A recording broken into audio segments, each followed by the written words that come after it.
সাফল্য ছাড়িয়ে আরও স্বপ্ন, আরও আশা রয়েছে।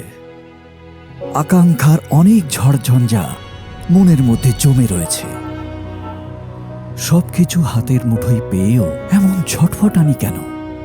নিশ্চয়ই আসল লক্ষ্য হল গন্তব্য ছাড়িয়েও পৌঁছনো। উন্নতির শিখর ছাড়িয়ে রয়েছে নতুন কোনো দিগন্ত। মনের স্বাদ মেটানোর ইচ্ছে এখনো অফুরন্ত। সব অর্জন করেও কিছু যেন অপূর্ণ রয়ে গেছে। এই উচ্চতা ছাড়িয়েও উত্থান আরো কিছু আছে, কারণ হৃদয় যখন ভরসা থাকে এগিয়ে যাবার, তখন পথের কি ক্ষমতা আপনাকে আটকে রাখার? Alright focus, let's go up. Roll camera and action. BKT Tires. Elevate your drive.